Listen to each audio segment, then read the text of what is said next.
Natural star Nani Dasara దర్శకుడు శ్రీకాంత్ ఓదెల దర్శకత్వంలో మరో సైన్మా వీళ్ళిద్దరూ చేతులు కలిపిన సంగతి ఎరకనే.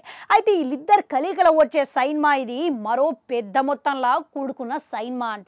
అయితే ఇప్పటికే ఈ సైన్మాకు సంబంధించి ప్రీ ప్రొడక్షన్ పనులు చివరి దశలో ఉన్నాయంట. అటుపై ప్రస్తుతం నాని ఏమో హిట్ 3 షూటింగ్లో ఉన్నాడంట. ఇక ఆ షూటింగ్ ముగించుకున్న తర్వాత వెంటనే ఈ షూటింగ్ మొదలు కాబోతున్నదంట. అయితే నాని సినీ జీవితంలోనే ఇది అతి పెద్ద సైన్మా లెక్క ఉండబోతున్నదంట. గట్ల మలుస్తున్నారంట.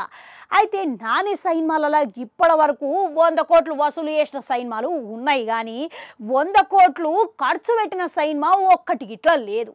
ఇక అట్లా చూసుకుంటే ఈ సైన్మా 100 కోట్లకు పైగానే ఖర్చు పెట్టి తీస్తున్నారని సమాచారం వినబడుతున్నది. ఇక దీన్ని బట్టి ఈ సైన్మాను పెద్ద మొత్తంలోనే ప్లాన్ చేస్తున్నట్లు అర్థమవుతున్నది.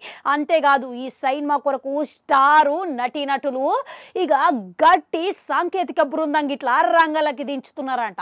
ఇక మరోపక్క ఈ సైన్మాల మన మోహన్ బాబు రమ్యకృష్ణలను కీలక పాత్రల కొరకు చర్చలు జరుగుతున్నాయంట.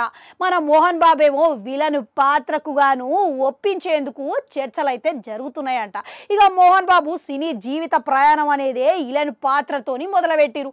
అటుపై హీరో లెక్క మారిండు, మళ్ళా తిరిగి విలన్ పాత్రల జోలికైతే ఓడు. అయితే ఇన్నాళ్లకు ఆయన విలన్ పాత్ర కోసం చర్చలు జరుగుతున్నాయి అనంటే ఇది చాలా ఆసక్తికరంగా మారిందంట. అయితే మరోపక్క ఇక మన మోహన్ బాబు ఒకవేళ ఒప్పుకుంటే గినక దీనికి పెద్ద మొత్తం పారితోషికం చెల్లించాల్సిందైతే ఉంటుంది.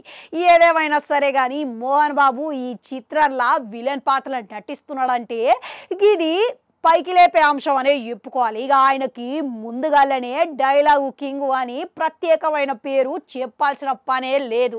ఇక ఇట్లా చూసుకుంటే ఈ సైన్మాల మోహన్ బాబు విలన్ పాత్రలు వేస్తే ఇక సైన్మానే ఏరే లెవెల్కి పోతుంది అనడంలా సందేహమే లేదు. ఇక మళ్ళా రమ్యకృష్ణ గిట్లా ఈ సైన్మాకి మంచిగానే కలిసి వస్తుంది. ఎందుకనంటే శివగామి పాత్రల ఆమె నటించి ప్యాన్ ఇండియా ప్రజలను గుర్తింపు తెచ్చుకున్నది. మళ్ళీ ఈమె గిట్లా ఈ సైన్మాకి అదనం అనే చెప్పుకోవాలి కదా.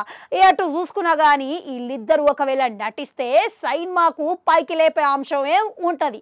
అయితే అంతేకాకుండా ఈ సైన్మా గురించి మరో ఆసక్తికరమైన విషయం ఏంటంటే ఈ సైన్మా షూటింగ్ ఎక్కువ భాగం మొత్తం వర్షంలోనే ఉండబోతున్నదంట.